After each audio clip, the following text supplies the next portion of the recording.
Pues vamos a abrir un tiempo, a ver qué os parece. Vamos a hablar de uno de los espacios fundamentales para la investigación y también para el desarrollo del conocimiento. Hablo de las universidades. Oye, que en Valencia estamos muy orgullosos, ¿verdad?, de nuestras universidades públicas. Cada año además están ganando en prestigio, mejoran en los rankings a nivel nacional e internacional, están consolidadas, desde luego. Vale, pero como todo es susceptible de mejora, desde luego, y si ponemos la lupa seguro que vamos a encontrarnos con que las universidades valencianas tienen carencias. Y oye, hay que currar, hay que mejorarlas, hay que trabajar para ello. Bueno, en eso están en UGT Serveis Públics del País Valencià, cuya secretaria, que se dedica precisamente a este asunto de las universidades y conoce bien las problemáticas, lo bueno, lo regular y lo mejorable. Se llama Susana Díaz González y aquí nos acompaña. ¿Qué tal? ¿Cómo estás, Susana?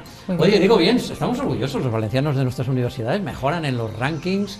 Oye, tenemos unas buenas universidades públicas, muy buenas, diría yo, ¿no? Tenemos buenas universidades públicas, efectivamente. Son punteras. Las universidades valencianas son de las primeras en los rankings. Tanto en el ámbito tecnológico como en el ámbito de humanidades. Yo no sé si detecto que en el ámbito tecnológico técnico vamos un poquito por delante, ¿no? Sí. Especialmente en la Politécnica, y no solo, en Burjasot también, desde luego hay formidables universidades, formidables escuelas técnicas que están formando ingenieros e ingenieras, sobre todo que en el asunto de las mujeres STEM estamos ahí, hay que empujar todavía más para que más mujeres lleguen a los entornos universitarios y que se formen como ingenieras, como técnicas, como investigadoras. Efectivamente. Tenemos, de hecho, incluso tenemos en la UPV y UGT forma parte de la cátedra STEM para fomentar la participación de mujeres investigadoras que además son referente en la investigación en España. Y además, en efecto, son referentes, son nombres y apellidos que suenan mucho y que son auténticas referencias. Bueno, es verdad que las universidades, empezábamos así la charla, ¿no? Es decir, son espacios clave, desde luego para la formación, para el desarrollo de nuestros jóvenes. Pero a ver, si tuviéramos que hacer vamos a ponerle el termómetro, si te parece, a nuestras universidades valencianas, ¿eh? Vamos a hacer, digamos, un análisis o ponerlas a examen así brevemente en qué situación están, Susana. Bueno, pues la situación que tenemos ahora mismo es una situación un poco estamos expectantes, ¿no? Hay bastantes cambios normativos. Como bien sabes, teníamos falta de constitución de la Mesa General de Negociación de las Universidades Públicas Valencianas. El pasado día 23 de febrero se constituyó esta mesa. Nos hemos reunido para intentar dar solución a todos los temas que tenemos pendientes, que son muchos y que UGT siempre ha puesto el foco durante muchos años, porque, como ya digo, llevábamos más de 12 años reivindicando esta mesa. Nos hemos reunido, como digo, en 4 ocasiones, hemos conseguido sacar adelante 2 temas. Uno es el reglamento de funcionamiento de la propia mesa, que se basa en el reglamento de funcionamiento de la mesa de la Ley de la Función Pública. Y el otro, bueno, pues es un tema que la verdad es que nunca hemos conseguido unificar una cuestión que debíamos hacer, y era unificar los criterios generales para dar cabida al decreto que tenemos, bueno, a la ley que tenemos de reducción de la temporalidad de las administraciones públicas, que es la ley 20/2021. Hablas de temporalidad, desde luego es un aspecto clave en muchos ámbitos de la función pública y también, como vean, las universidades. Entonces, para poder unificar criterios, se llevó a esta mesa por parte de la Administración y poder establecer unos criterios generales. También he de decir que UGT contribuyó en esa mesa a mejorar los criterios, puesto que fuimos los promotores de que se ampliase el tiempo, los años a valorar, tanto los procesos selectivos como los procesos de concurso que recoge la ley. Esto es un poco en cuanto al personal de administración y servicios, pero tenemos otros temas pendientes que de momento no hemos tratado. En cuanto al convenio colectivo hay novedades que luego te las contaré. Vale.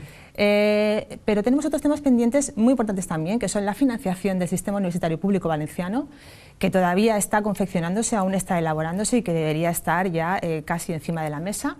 Tenemos también las retribuciones adicionales del profesorado, que deben de someterse también a una profunda revisión.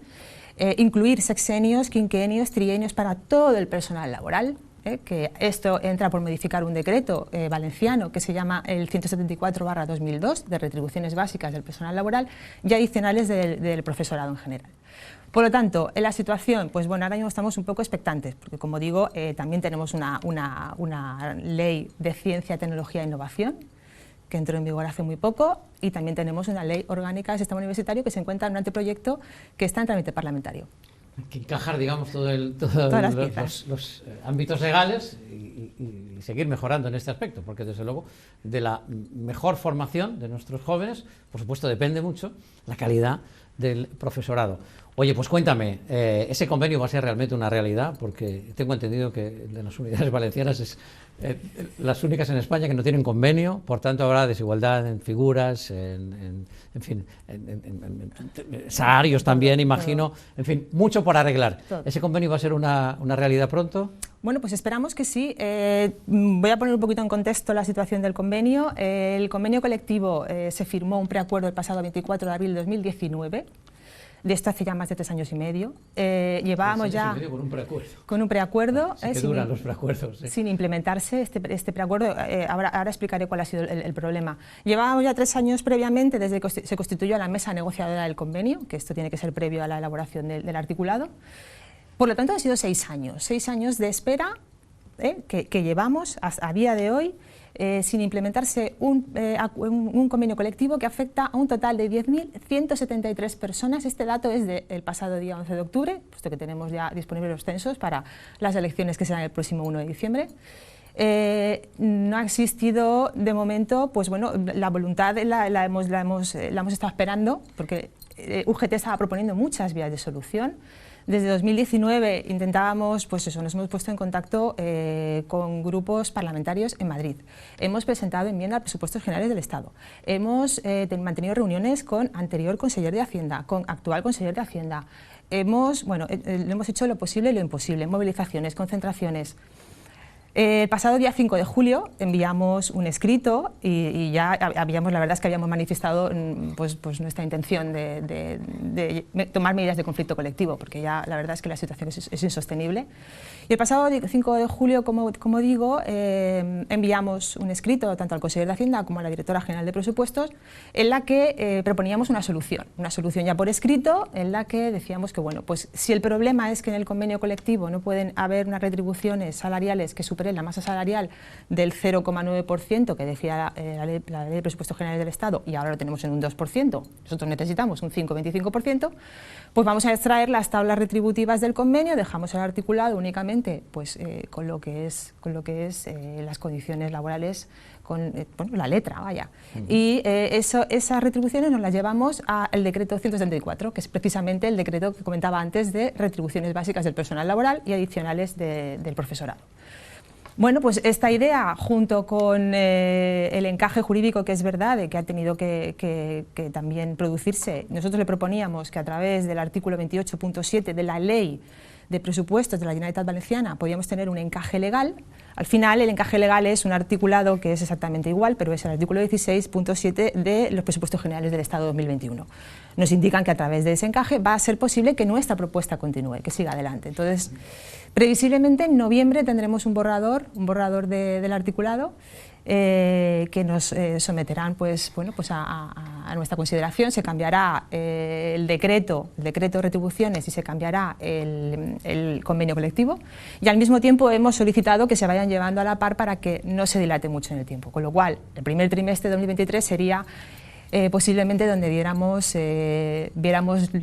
el convenio colectivo la luz y pudiéramos... que son en las campanas del Micalet. Efectivamente, efectivamente. Más de 6 años para alcanzar un convenio colectivo y además tener que hacerlo con este encaje legal tan complejo que nos acaba de explicar Susana. Bueno, hemos hablado también del personal investigador. Sí. También nos sentimos muy orgullosos, sí, pero muchos de ellos y ellas están trabajando fuera porque, entre otras cosas, las retribuciones que tienen aquí en los entornos universitarios no son buenos o son manifiestamente mejorables. ¿Cómo está este asunto? Bueno, pues a ver, la situación del personal investigador siempre es precaria.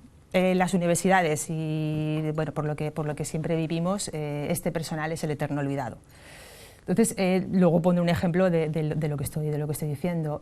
A ver, la investigación contribuye a la generación del conocimiento, al desarrollo del entorno social, productivo, económico, al desarrollo científico-técnico en ámbitos como la salud, la innovación, la tecnología. Si lo pensamos en el ambiente en el que vivimos y todo lo que nos rodea ha pasado por la ciencia y por la investigación. Más del 70% de la investigación que se realiza en nuestro país se hace en nuestras universidades públicas. Tenemos actualmente una reforma de la Ley de la Ciencia, la Tecnología y la Innovación, que salió publicada en BOE el 6 de septiembre de este año, entró en vigor el día 7, y nace con el objetivo de reducir precisamente esa precariedad, esa temporalidad que sufre la investigación en general en nuestro país.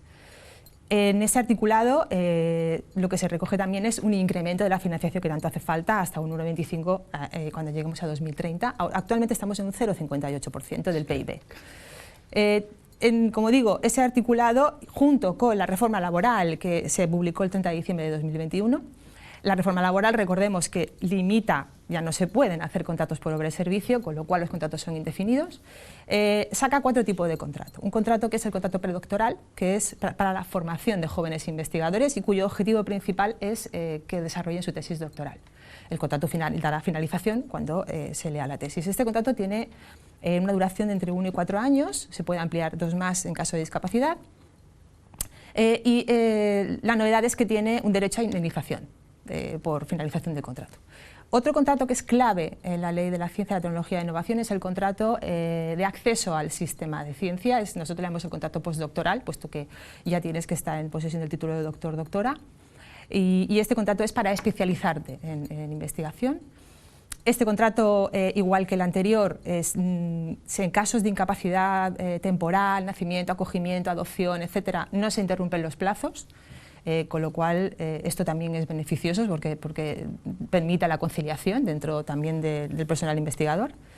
Tiene la capacidad de dar 100 horas de docencia. Esto es muy bueno porque cuando luego te tienes que acreditar a una de las figuras como contratado doctor o titular de universidad en el ámbito universitario, necesitas haber impartido docencia para que te acredite ANECA o una agencia autonómica. Y después tenemos 2 contratos más. El contrato de investigador distinguido, que desde nuestro punto de vista es un contrato de excelencia, es para personas que están muy formadas, han ido al extranjero, han estado en España, es para liderar grupos y consolidar los grupos fuertes. Incluso para atraer talento de fuera. Y para atraer talento de fuera. Y el último, que es paradójicamente el que más nos preocupa, son los contratos indefinidos, porque estos 3 anteriores que te hablaba son temporales, pero el que nos preocupa es el contrato indefinido, que es el contrato de actividades científico-técnicas. Profesional de la investigación, básicamente, durante sí. Entonces, el tiempo, ¿no? Esos contratos de actividades científico-técnicas, que son la mayoría, son los que están dirigidos a los proyectos de investigación. Ahora mismo tenemos muchísimos investigadores e investigadoras que están bajo financiación finalista. Cuando acaba esa financiación, dependiente de un proyecto, dependiente del proyecto, cuando acaba la financiación no sabemos qué va a ocurrir. Entonces, ¿qué ocurre con estos contratos? Son indefinidos y les afecta el artículo 52, apartado E, del Estatuto de los Trabajadores, que dice que aquellas entidades sin ánimo de lucro se considerará como una consideración de poder realizar el despido si no existiera fondos para poder continuar con la investigación. Y este va a ser el caso. A día de hoy no lo tenemos, puesto que la ley es de septiembre y de momento tenemos a estas personas que están en este tipo de contratación, pero lo tendremos el problema. ¿Qué defiende UGT? Pues UGT siempre ha venido reivindicando unas plantillas estables de personal de investigación en la universidad. ¿Para qué? Pues para que estos investigadores e investigadoras puedan solicitar proyectos, puedan crear aquí grupos de investigación, puedan crear líneas de investigación, atraigan financiación y podamos, pues igual que tienen otros países de nuestro entorno, tener una investigación consolidada en España. Y por tanto, nuestros jóvenes aspirantes a doctores o doctores y doctoras no se vayan a universidades extranjeras y que quede el talento aquí, porque hemos invertido en ellos y desde luego que ese talento queda aquí en la Comunidad Valenciana. Se nos han quedado temas en el tintero, pero llega el momento de poner el punto y final. No será la última vez que hablemos del trabajo que está haciendo UGT en el entorno de las universidades. Es un placer recibir a Susana Díaz. Gracias por acompañarnos, un placer. Atentos al tiempo.